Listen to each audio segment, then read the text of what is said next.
This is my most requested video. It was one person. And it was a friend, so.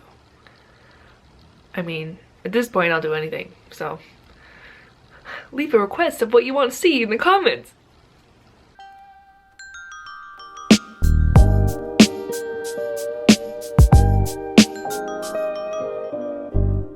Alrighty, cool beans. Don't know what that means, but you're gonna need a pair of underwear and a shirt, and both should fit you tightly and be clean, hopefully.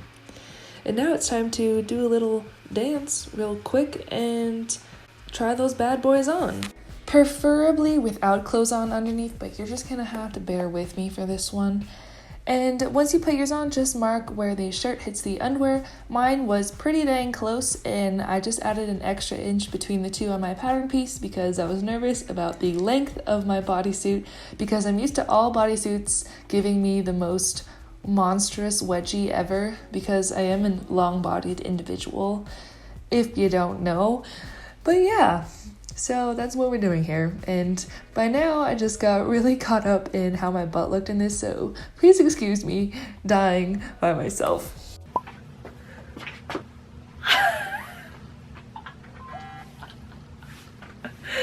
Oh my god.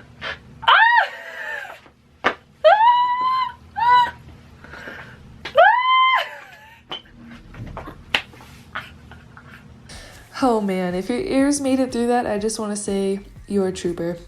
And now it's time to lay our fabric out and our garments on top of that, making sure that the stretch is going widthwise to our body so that it will fit us nice and snugly. Snugly. What a word. And now I'm drawing around the edges of both those pieces, adding an inch extra seam allowance to play it safe, because you could always take it in, but you can't take it out. And I didn't trace out the neckline here because I wanted it slightly different than this shirt, so I'm just leaving it rounded for now. And now it's time to do the same thing on the back side. Just make sure to turn your pieces of clothing over and do the same tracing process for that. Tracing and cutting, I would say. Once you're done with that, you'll have two pieces, one back and one front. And now it's time to place those on top of each other, right sides together, pin them in place, and sew them down along the edges, making sure that the leg holes or the hip area is matched up. Oh, and also make sure you use a stretch stitch. And then I try that sucker on inside out to see if I need to make any adjustments to the size. And I can tell here I need to take it in more at the waist, so I'm just marking that out with my chalk.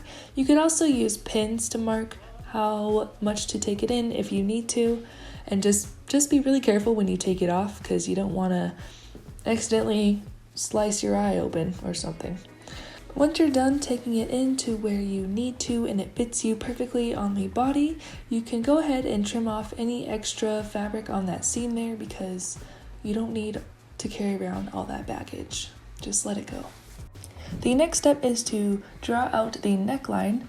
I did this just by draping it on myself and marking directly on the bodysuit where I wanted the V-neck to sit and how low I wanted it. Also, don't ask me why I played tic-tac-toe with myself on my back with chalk. I don't know. I don't really have an explanation either. But I was excited I won, I guess. Anyways, now I'm making sure my markings are even by folding the garment in half and making sure the tip of the V on the V-neck is right in the middle. And guess what? Now it's time to cut out where you marked.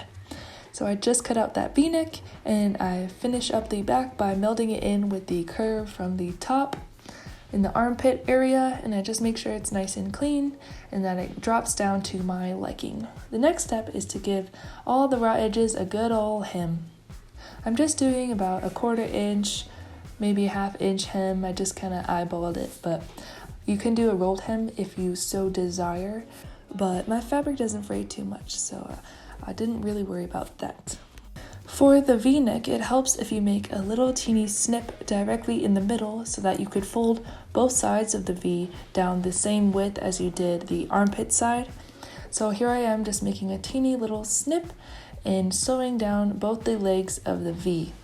Once you're done hemming both sides, it helps if you fold the garment right sides together and sew a little teeny line right where the two legs of the point meet, so right at the V point.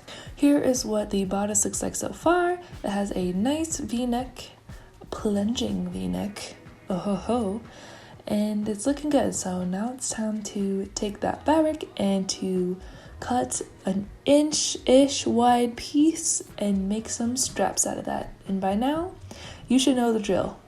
And if you don't, here it is. His name is DeWalt. Wow, that was so bad. Anyways, you sew it down and then you turn it inside out.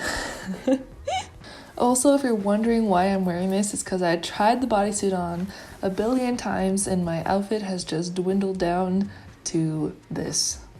If your strap looks like a bowl of spaghetti or a really long snake, you did the right thing, and now it's time to cut that snake in half. After that, I pinned these straps to the bodice, right sides together, and got ready to sew.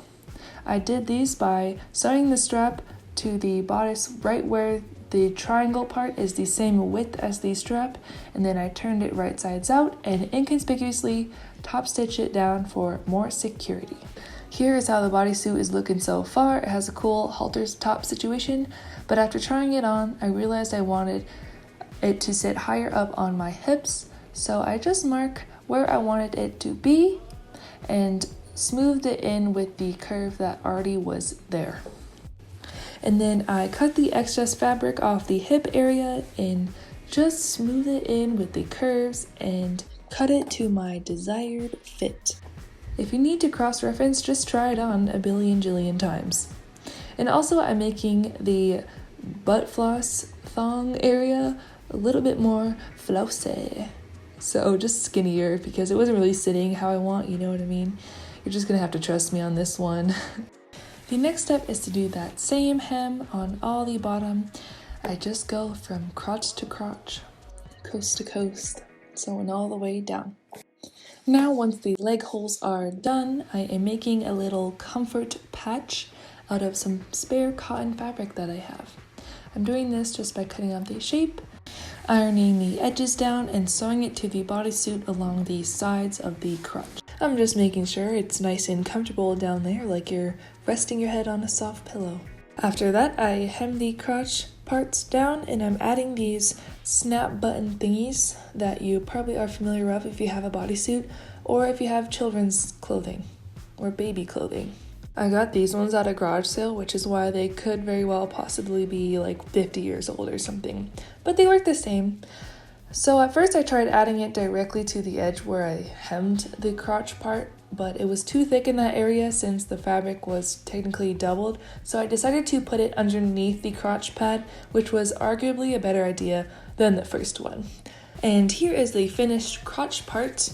Now when you go to the bathroom, you don't have to be a naked mole rat and take your whole outfit off. The only thing you have to worry about is re-snapping it awkwardly in a public restroom, which isn't as bad as being completely naked.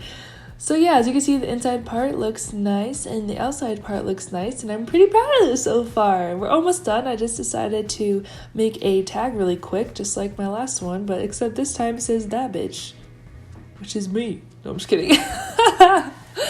So now we have the completed bodysuit. Oh my god! And it fits me in my long torso. It doesn't give me a wedgie. Oh yeah, and I also made a matching scrunchie.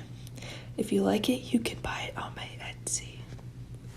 Oh yeah, and then I decided to switch up the straps last minute by making them a crisscross type of situation. I sewed them together, then I sewed them to the back. I just didn't like the halter top situation. It kind of felt like too much of a swimsuit to me. Okay, so here is the better look at the back and the completed entourage. Also, let's just take a minute to appreciate this fabric. It's so pretty, and it's a really short velvet, and you know I love velvet, and I'm just really proud of this one. Woo!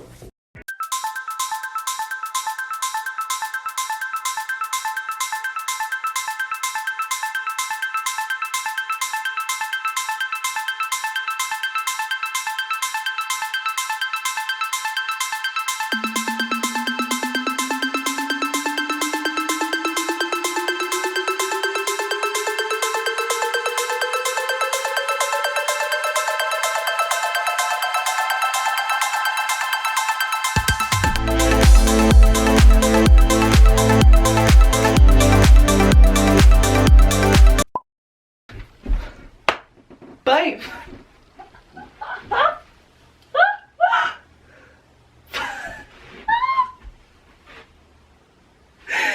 I made this.